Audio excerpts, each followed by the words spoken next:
So I am really happy to be here. This is an extended version of my talk, a talk that I gave a few weeks ago, but that I think I've sort of been sitting on for about 10 years. So apologies if I go off on lots of tangents. So I started my career as an archaeologist, which I did for about 10 years. And then I ended up in this mixture of journalism, tech marketing, digital media. And I find I'm doing a lot of the same things, that from the time I started seeing the world through an archaeological lens, I realized that until now, which is that like I'm taking data that's been separated from its creator and trying to use it to build a story. So what I do now is I freelance for tech companies, usually. I'm a tech columnist for Ireland's Sunday Business Post. I lived in Ireland for 15 years. And I am/was chief marketing officer of a data visualization app startup called GetBulb. So, I was working, I've been this kind of data-driven person who's not actually working directly with the data.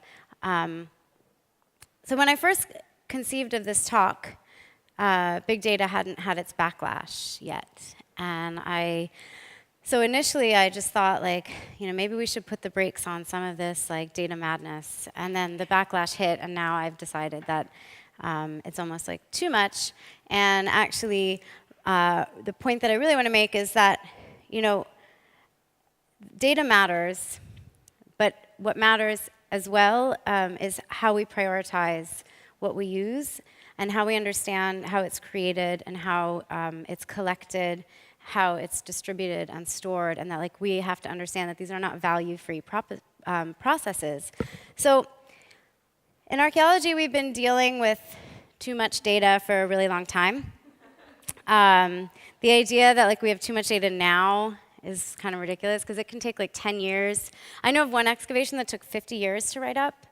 I think 2 of the chief archaeologists died before it was completed. So archaeology is the epitome of big, slow data, and also stories that go wildly off track. So I want to talk a little bit about what I've learned from both sides, from the side of the very slow, considered archaeology, kind of Luddite almost side, and then looking at it from the perspective of somebody in technology. So I want to talk about why this is and this are like this, and also what they can teach, what this person can learn from these people, and this guy, who I'll come back to. The main thing about data, and the main thing that all data has in common, is that it doesn't know if it's big data or small data. Data doesn't know anything. Data can't do anything. It's an inert substance. It doesn't, it's something we create. So, for example, we look at, say, archaeological data of, let's say, excavations at Pompeii. And let's say you're a person in 79 AD and Mount Vesuvius has just erupted, and you're not thinking about what, the data you're going to leave behind. You're thinking oh, I'm suffocating from volcanic ash. And so we have to think about the conditions of deposition. And similarly, when you tweet something, when you, when your Fitbit tracks something, you're not necessarily, even if you're aware that this is part of a picture of a huge amount of data that's being collected, that's not how we experience it as we're creating it and we're leaving it. So I like to think of it as, data is this microstructure on which the superstructure is being built, but it's also something that's come along and created as data. So somebody comes along and collects all this data and sorts it into categories and strips away the intent layers and the emotional layers. So this is actually how, this is how what we do, how, whether I've been doing marketing or doing journalism or doing archaeology, it's always the same set of of criteria and questions. You know, asking the right questions, find the right data at the right scale, know why you're asking the questions, get the right insights, tell a good story, and get an outcome that you can act on. So I want to talk about, and at least dent, if not bust, some of the myths about data. And they're not things that are, I mean, they're pretty like obvious things. But I want to make some connections between like what happens when we ignore these obvious things or pretend that they don't exist, and start working with data as if it's something that can actually tell us something objectively. So the myth of meaning, the myth of completeness, the myth of objectivity, and the myth of intimate truth. And then there's another thing I really want to talk about, because like this is Geek Girl Meetup, and I think it's really important to look at who's making our technology and who's reading our data and who is deciding what gets done with our data. And it matters who tells the story. So I'm going to start with the myth that data means anything. You know, sometimes when I look at data, and sometimes people look at data and they go like, data is not an oracle. And I thought like that would be a great name for my talk, like data is not an oracle. You know, I'm a really strong believer in, you know, measuring. And when I create content, it's always like, let's measure how it's doing. But I don't get hung up on the measurements, because if we get really hung up on numbers, we lose sight of the fact that, you know, regardless of whether it's data that we've collected or that is machine-to-machine data, like this is stuff that's human-made. So even the algorithms are written by humans, and it's really easy to forget that. And that every piece of communication is an attempt to create behavior in someone else. And that's a really important thing to remember, so that I like looking at the metrics, but they teach me to ask new questions. So, you know, so then I realized, actually, your data is an oracle. It's exactly like an oracle. This is a 19th century picture of the Oracle of Delphi, which is a place where ancient people would go and they would consult the Sibyl.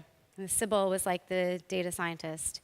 And the Sibyl would tell you what your future was. You would pay the data scientist Sibyl lots and lots of money. And the Sibyl was the only person who knew how to use Excel properly. So this is how your data is an oracle. You would bring an offering to the gods. The priestess, the Sibyl, would sit over a hole and like maybe get really high on gas. And then you would ask questions, and the oracle would like interface with the deities, i.e. the gas, like scrape the databases, i.e. the gas, and you would receive this kind of like weird response that would probably look a bit like that, except drugs. And then you would have to like get your insights from that, and like your insights would totally be based on the offering you made to the priestess sitting over the hole getting high on gas. So your data is totally an oracle. So it's exactly like that. So I realized I was completely wrong there. But the point is that, you know, this is like just raw data. It doesn't mean anything. We have to make it mean something. And what it made me think about was that in archaeology we have two, where was my next slide? Yeah. So we have two types of objects. We have artifacts, which are any objects that are made or altered by humans.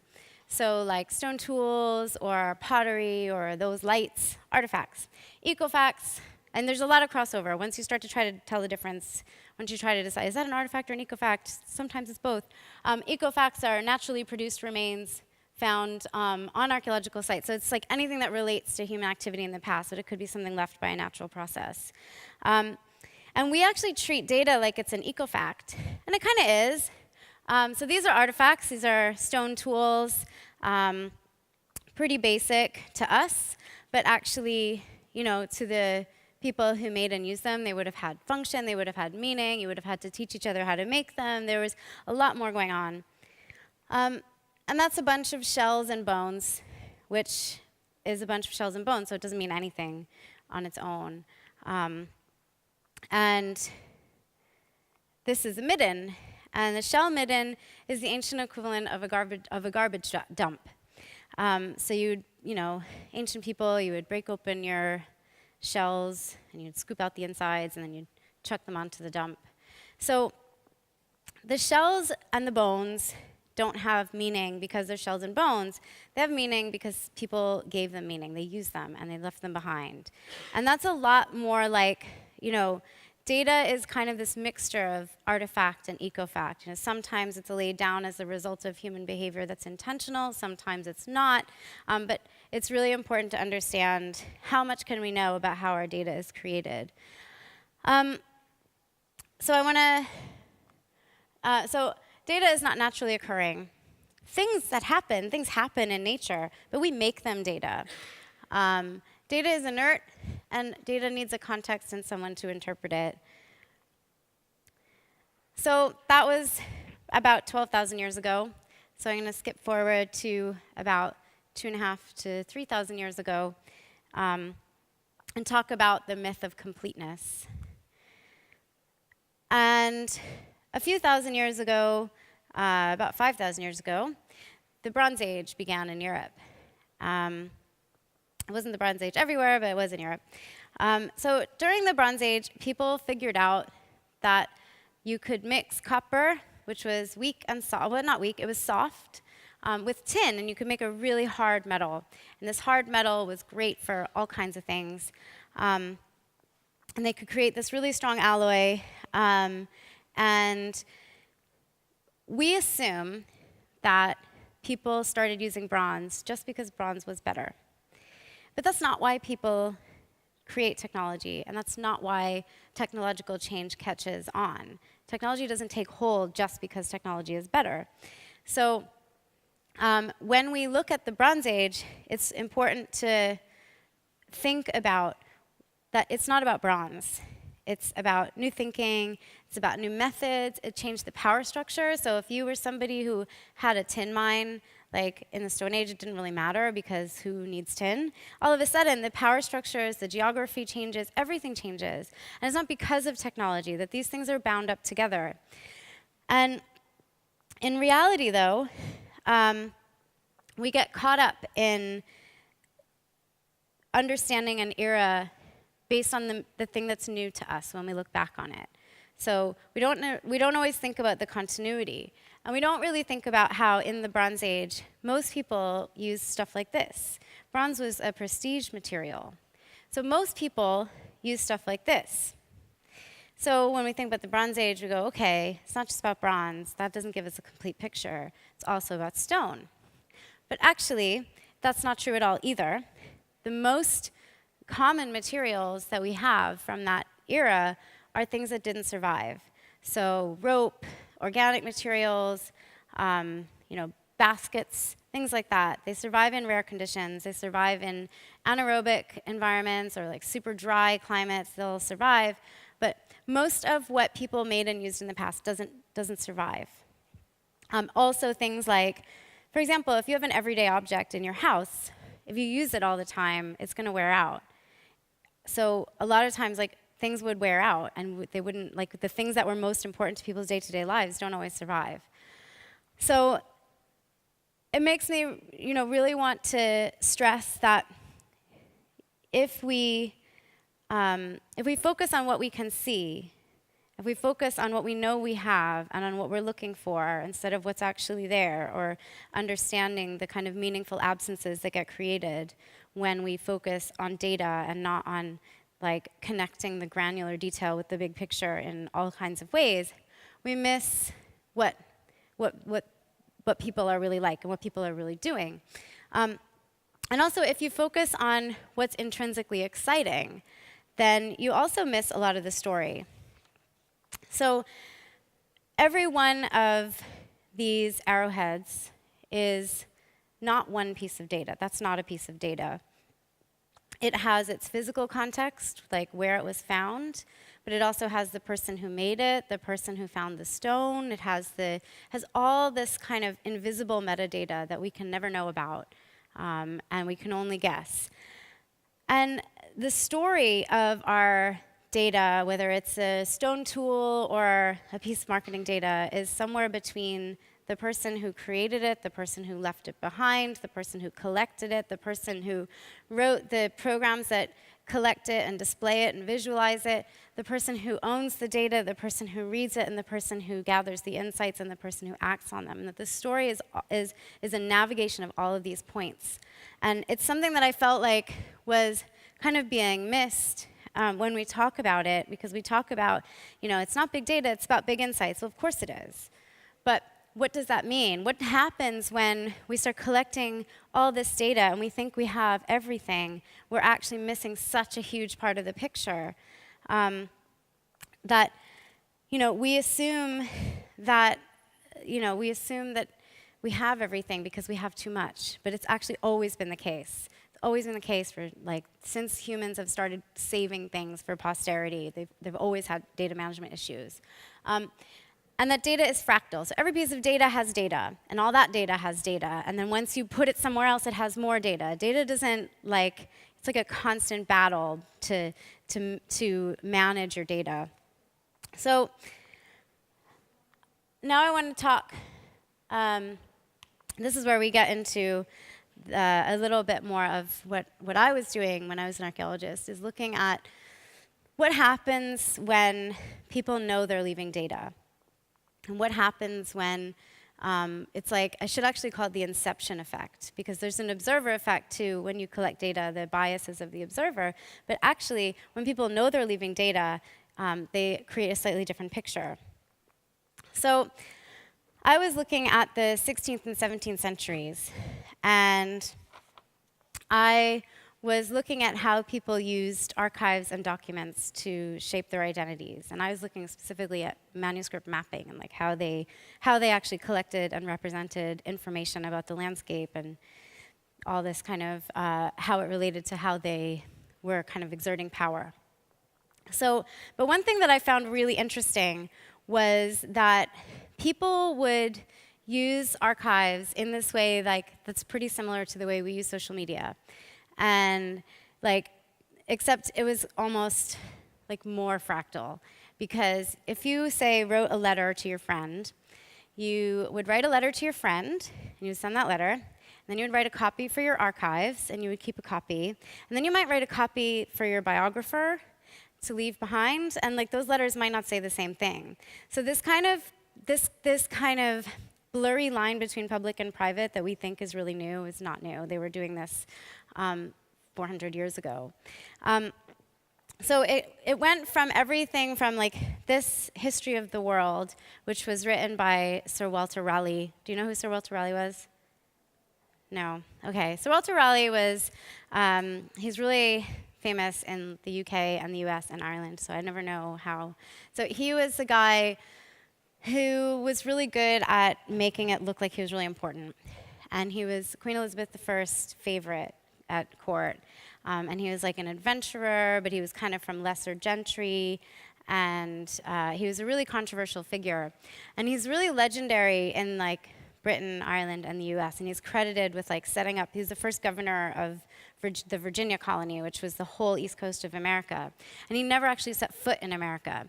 So he was so good at communicating information about himself that he never went to all these places that he's actually connected to intimately. And he spent most of his career in prison. And while he was in prison, he wrote a history of the world, because what else are you going to do when you're going to spend your whole life in jail? And he pretty much wrote the whole book as a message to the king about how the king was making a huge mistake by keeping him in jail forever. So people would write themselves into history. This guy was his distant cousin, and he was the guy I spent a little more time on. George Carew was his name. And he was really interesting to me because he was really successful, and no one remembers him. And he never went to jail. But one thing that he did was he had this really long career, and he kept this massive archive. And what he did was he saved everything. He had all these maps, he had all these letters, he had all this kind of stuff that he left behind that was then accidentally discovered by his illegitimate son, who then wrote oh, wow, look, I discovered this, and wrote this kind of account of his great wars in Ireland, where he slaughtered thousands of people. But it's like, what happens when we know we're leaving data? Like, he left that on purpose. He left a very deliberate picture. He knew it was information. It wasn't like he wrote it down and saved it. It was written to be saved. And so what happens to us when we know we're leaving stuff behind? So like, the approach to our personal data shapes the way we communicate. It blurs the line between public and private. And if you look at, say, the recent ruling by Google, by the EU, that you now have technically have the right to be forgotten. So you can actually ask a search engine to remove a link that mentions you so that they can't be found by searching your name. And to me, it's kind of interesting because even though I would have like pretty mixed feelings about what that means, what it does is actually add a layer of intention. So like, it doesn't remove the information from the internet, but what it tells people is you don't want that to be there. Like, if you find it's by some other means, what it says is it helps people to see, oh, that's what someone wants to conceal. So what people want to show and what people don't want to show really matters. And one thing that I found that I had forgotten all about was that, like, 10 years ago, we were really sad because nobody was writing letters anymore. And we thought, like, oh, isn't it terrible? Because nobody's writing letters, and that means like none of our memories are going to be saved, and no one's going to have these like beautiful boxes of material. And now it's actually the reverse. If something's on paper, we think of it as the ephemeral, temporary object, and it's the digital object that doesn't degrade that we see as permanent. Because we can store everything, because we actually have a pretty good ability to like search and store all of our information. So we have a really different attitude toward what counts as data and what counts as something we save. And I had to give you an idea of how long I've been sitting on this talk.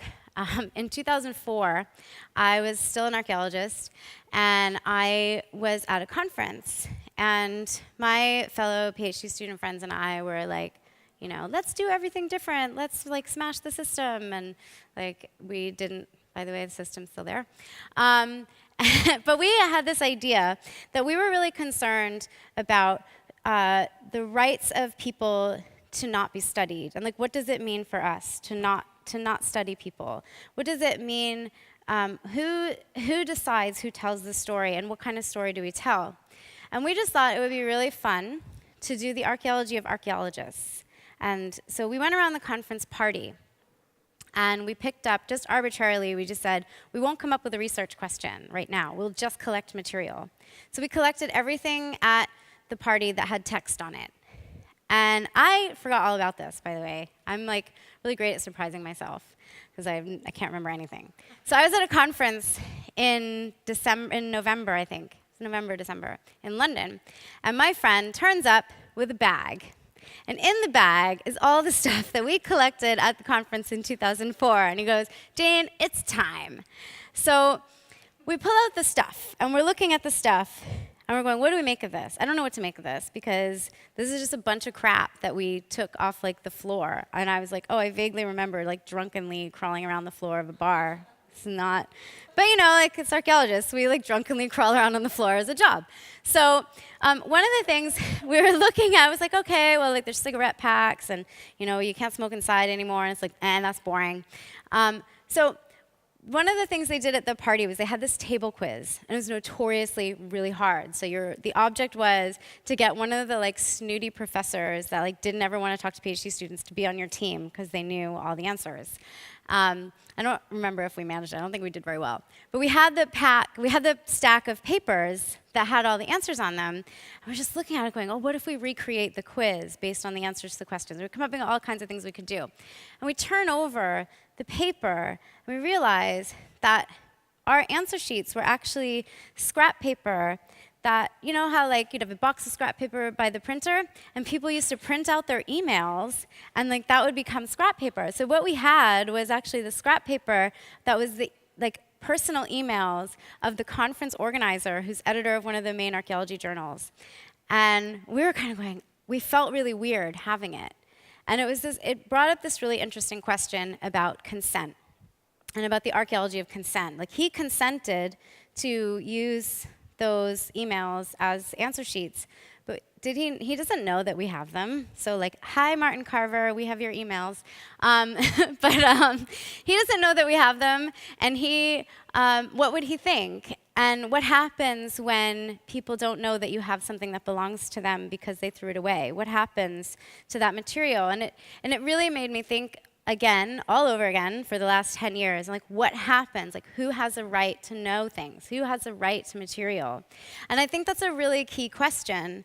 And it's something that, it's a key question for a lot of reasons. And one is because when we have all this information and we think about how we have too much, we also ignore some pretty key things. One of which is there are only 2/3 of the people, 2/3 of the world is not online, so they're not in control of digital data. There's digital data maybe about them, but they don't have control. They don't get to do that. And then things like, for example, videos of the Syrian conflict have been deleted from YouTube. Not sure why, they just disappear, something like 15%. So if, say, journalism is supposed to be the first draft of history, and we think about, like, wow, there's this many videos, like, what's been deleted? And this is really important information. And when we think about, oh, we have too much data, we're ignoring the fact that, like, censorship plays a part, that unequal access plays a part. And so we start to focus on all this data, and we end up reproducing the same inequalities that were part of the conditions of that data being created. So it started to make me think about why this makes me, I take an archaeological approach to everything because I consider it like a terminal illness, that you cannot stop being an archaeologist once you are one. If you walk down the street with me, I really do have to look into every hole. So I was thinking about, things like growth hacking, which, when it's done right, it's just marketing. My friend and I joke that it's marketing for men because they think marketing is a girl's job, so they called it growth hacking.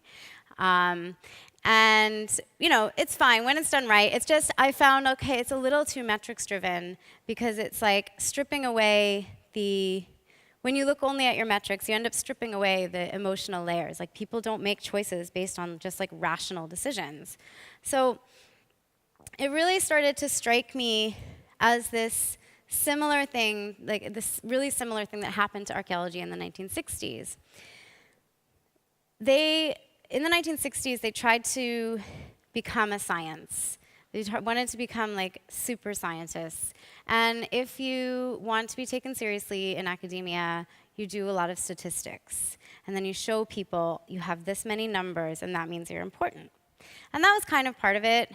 It was also some really valid changes that took place, and part of it was that up until the 50s, archaeology was really used to kind of reproduce inequalities. And people would kind of, they used methods of identifying objects and identifying social groups that were not very helpful.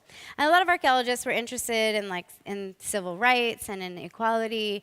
And so they decided that in order to be less biased, they would be much more numbers focused. So they started to, we still make these, so an excavation diagram. So they got really sciencey. And, unfortunately, even though the intentions were really good, the intentions were that they wanted to be better at telling stories that didn't reproduce their own biases, instead they actually just became really blind to their own biases. And that's something that happens to us because we like to think that data helps us explain things in a really common sense way. But common sense is really culturally specific and socially specific. And it's, that's not how people make decisions.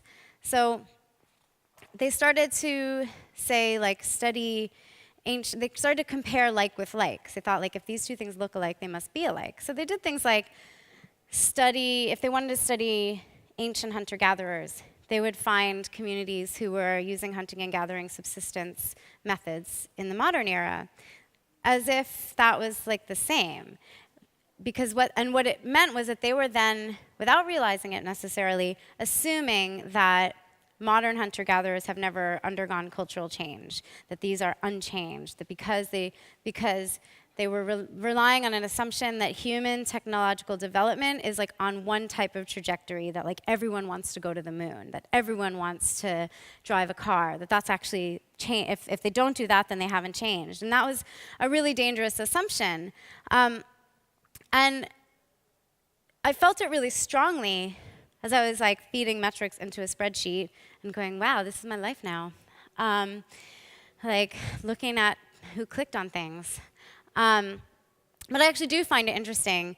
And that what I was doing was I was going, wow, like 1,000 people read that post, and what does that mean?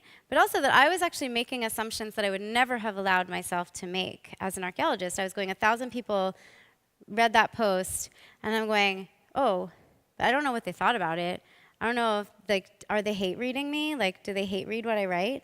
Are they reading it and like just not liking it? Are they reading it because they're a competitor? I mean, we are deliberately ignoring the emotional factor in how humans make choices when we focus on interpreting data as data.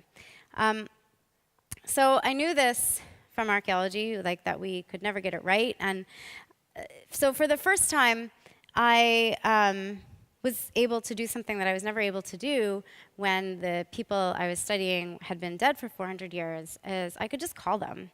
So I just like started calling people and being like, why did you click on that? I mean, I wasn't like calling them randomly and being like, hi, I want to talk to you about your activity. But I would call customers and ask them, because it was really interesting to me.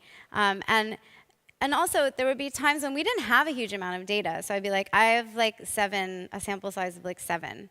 So like, really, I might as well just call everyone. So especially, and that's, I mean, in an early stage startup, it's kind of what you have, is like things happen in such a small scale that you should just call everybody, just talk to them. And there's this kind of, we don't think of it as part of data gathering, even though it's totally part of data gathering. You can call it qualitative data gathering if you want, but like we're so hung up on this really like, almost like macho obsession with like, but it's growth hacking. It's like, really? It's talking about, I had a Skype call. Is that growth hacking? So like, dude marketers get really mad when I say that, by the way. They're like, it's not like that. It's like, okay. So the data brought me closer to answers that helped us like shape our product and shape our strategy and help us understand how to talk to our customers. But it was because I used it to guide my judgment. So I go like, 1,000 people did this thing, therefore I want to find out why. So I'd talk to a few of them. And it wasn't like, if you're trying to manipulate people, if you're trying to create a change in your data, then you're doing it wrong. If you're trying to create a change in how people interact with what you're making, then that's, then whatever means works for you.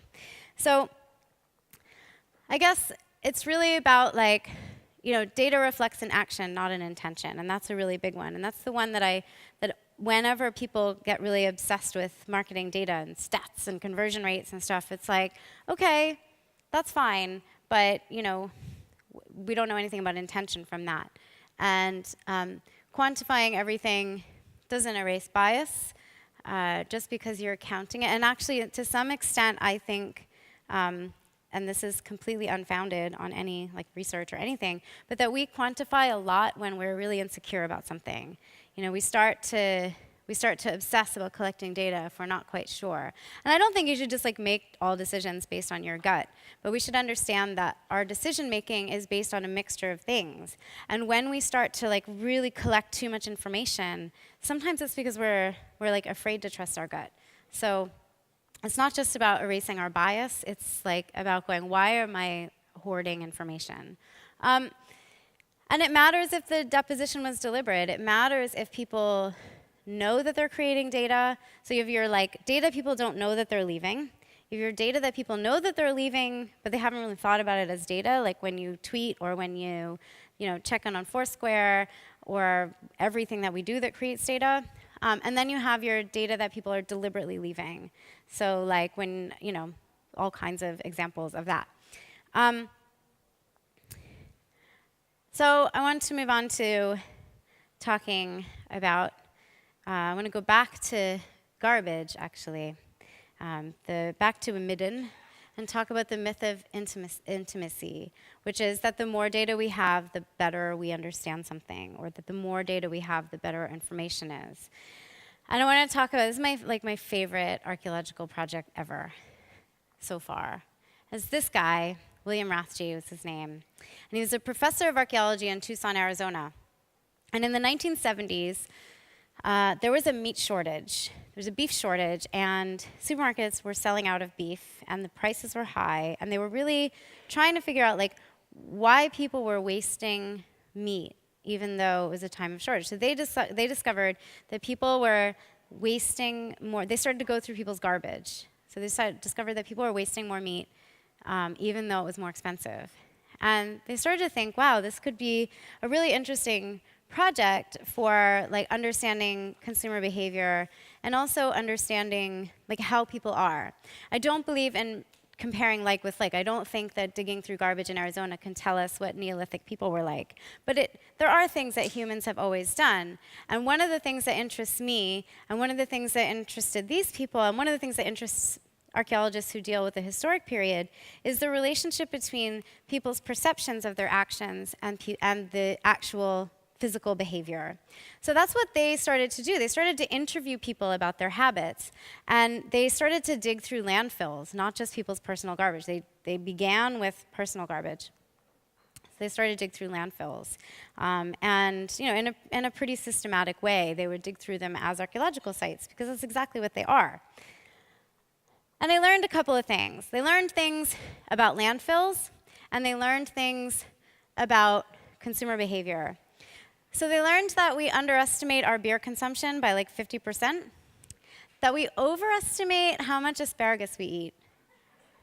And that even though in, say, especially in the 80s, when a lot of the conservation movement really took off, the idea that you have to conserve and not use plastic and everything, it's most of the, say diapers, for example, babies' diapers, they only made up 2% of the landfill. So you could take out all the plastic and all the diapers, and you wouldn't notice any difference in the size of the landfill. That most of the debris, most waste, is paper and construction debris, because paper, once it's in a landfill, doesn't actually decompose. They also found, for example, hot dogs that were 50 years old and looked like they had been thrown out the day before. It's nice, right? But paper too, it's but also hot dogs, a 50-year-old hot dog. Which, as an archaeologist, I kind of think it's sort of exciting. Oh, look, I found this really gross thing. And I have a friend who's a paleopathologist, and one time she came down to the room where I was working in the department, and she worked with skeletal material, and she was like, Jane, I have a diseased foot, and it's really disgusting. Do you want to see? And I was like, yeah. And we went upstairs, and she described to me what this person's foot would have been like in life. And I was like, okay, I think this is a little far for me now. She was really excited. So they learned all this really interesting stuff. And they did something that I think we should be doing, and anyone who works with data and anyone who works with things that produce data should be doing, and think about the difference between, or the relationship between the perception of data by the people who leave it and what that data is, and then also our interpretation. So this kind of triangulation between the three things. And to understand that somebody's perception of their data is not a lie. It's they weren't going through the garbage to find the truth. They were going through the garbage to look at the relationship between how we perceive our actions and what we actually do, and that they're related to each other, that they're not trying to out people as liars. But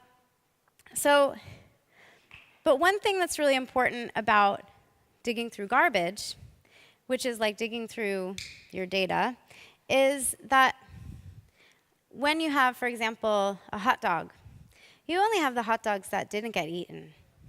So you might have, the equivalent of a click-through, but it's not a conversion because that hot dog didn't get eaten. So what happens when, how do you find out what people actually ate? So this is my other favorite archaeological thing, which is the Lloyd's Bank coprolite, which is a turd. And actually, someone asked me last night, are you going to show the picture of the poop? There's the poop. So this is some poop. This is a 9th century poop left by a very uncomfortable Viking. And this Viking was uncomfortable for various reasons. One of which is that this Viking ate a lot of hot dogs. Well, the equivalent of meat and bread, and was uncomfortable. And had some parasites. And we know that those parasites are the kinds of parasites that you get if you drink contaminated water.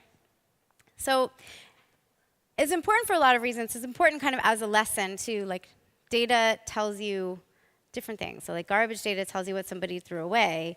And if you really want to know what people ate, you need to go where that goes. And you don't get a lot of survival of these, by the way. They survive in waterlogged environments.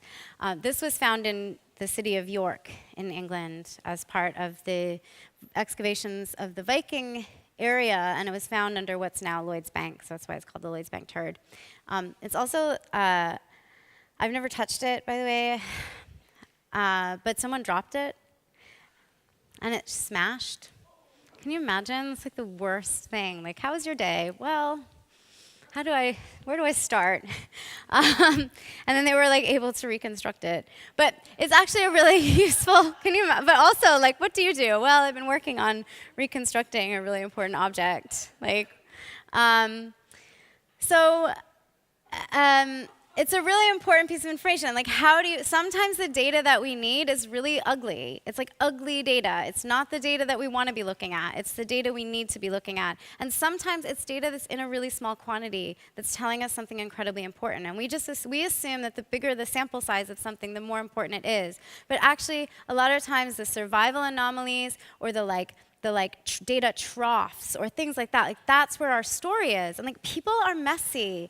And people are messy because we assume that people in the past, like when we read data, whether it's like 4,000 years old or 4 years old, we kind of assume that people are rational. We go like, oh, somebody did this because this, and this, and because people believe this.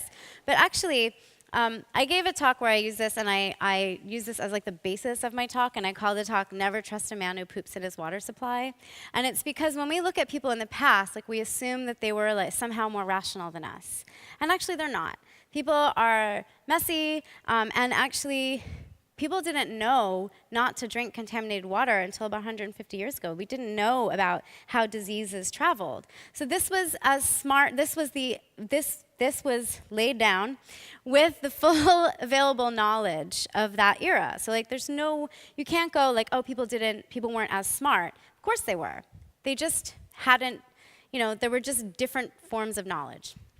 And so, again, it's like when we talk about things as if they're really common sense, like common sense is culturally and socially specific. So this has, there's no kind of like, oh, this person shouldn't have done that. Well, how do we know? So I think there's a few things that we can do.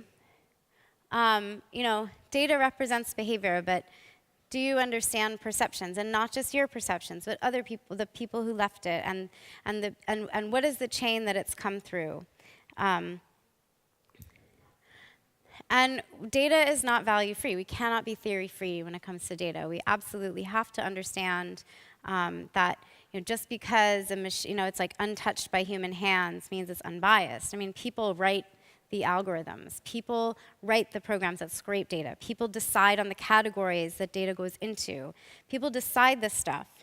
And I think because this is Geek Girl, oh, sorry, lift out this part.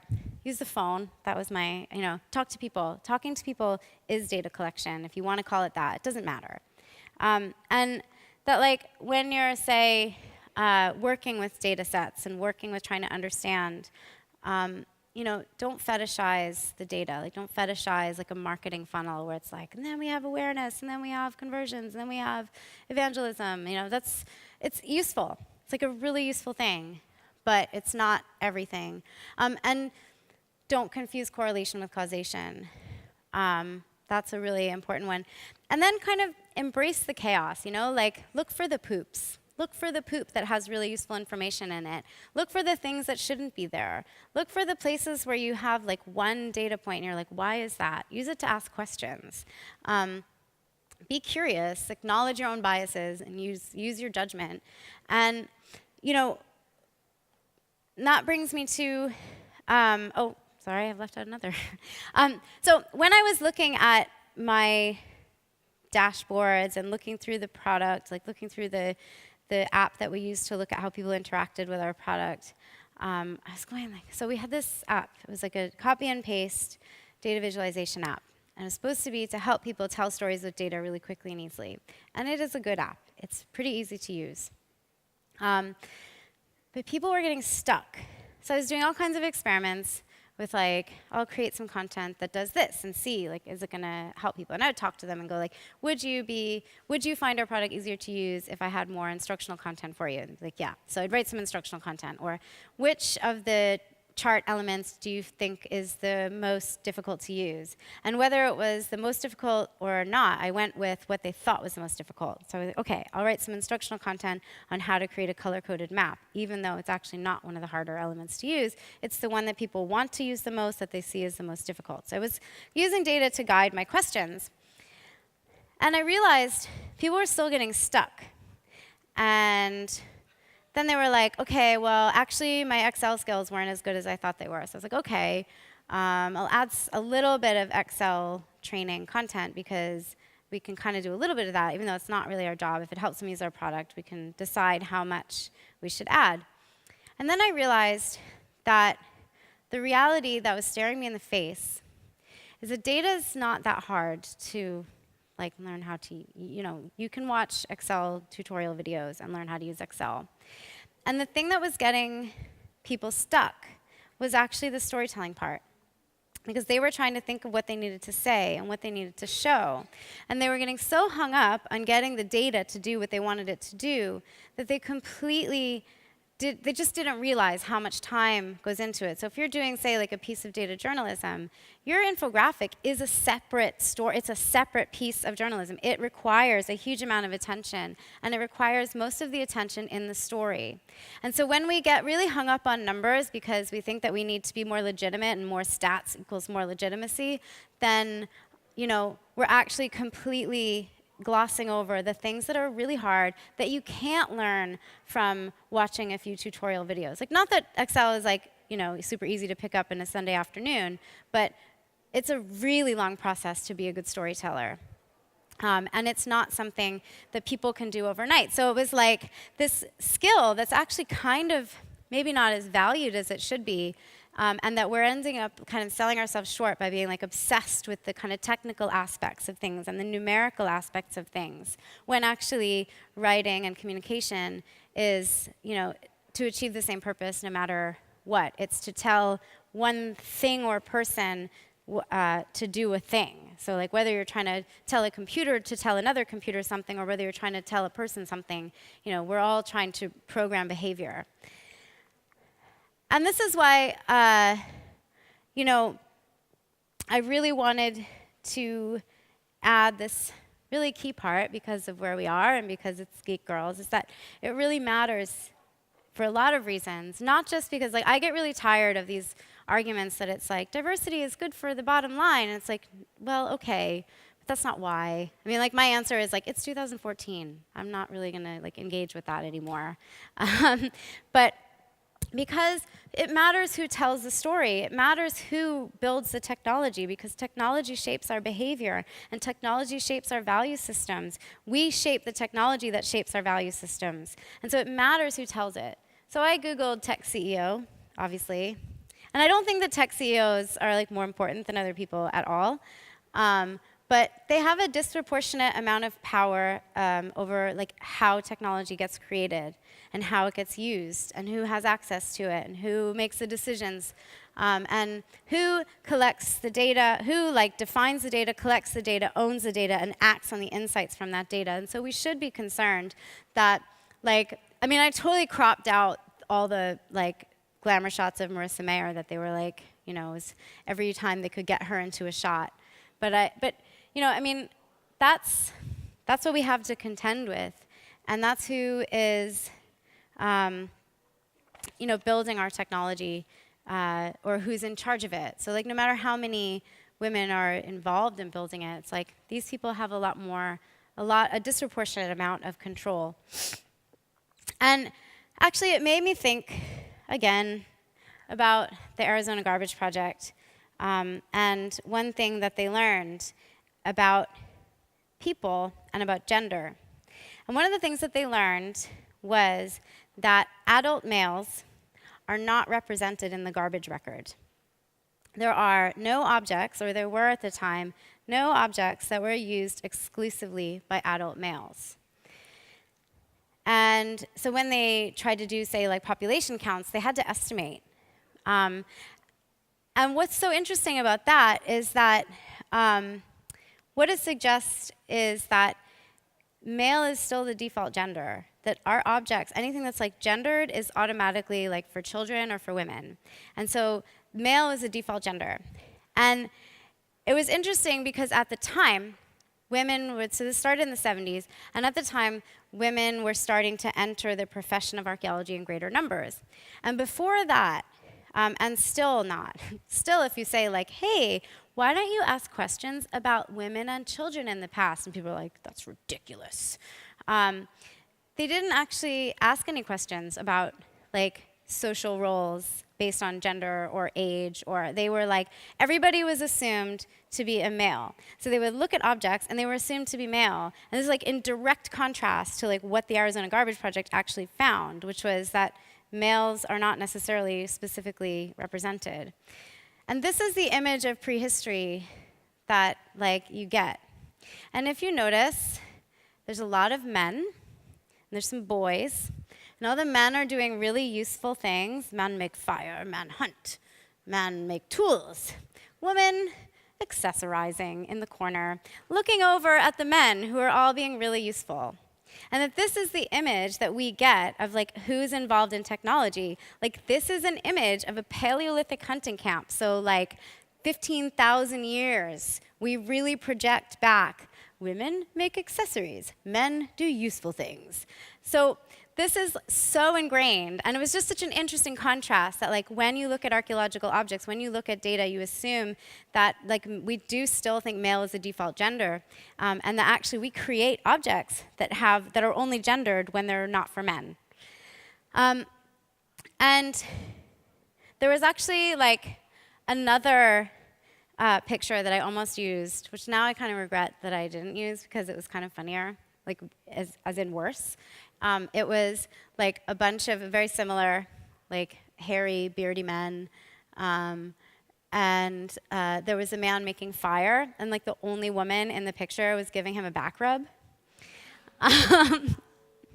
And so, you know, when women started to join the discipline of archaeology in greater numbers, people started to look more at like gender in the past.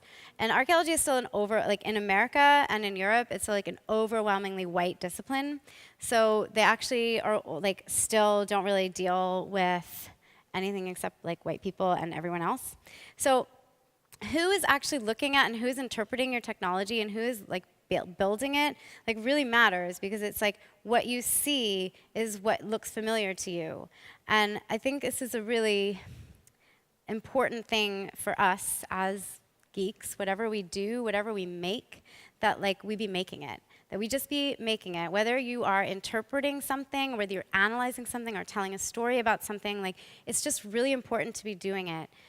Because if we don't, then this is the picture. We'll have a picture of, you know, like, I don't know if anyone's watching Silicon Valley, which I think is kind of funny, but like there's no women in it. You know, we have this image, this cultural image that technology is for men. And we keep having to prove that we count. And we keep having to prove that we can code.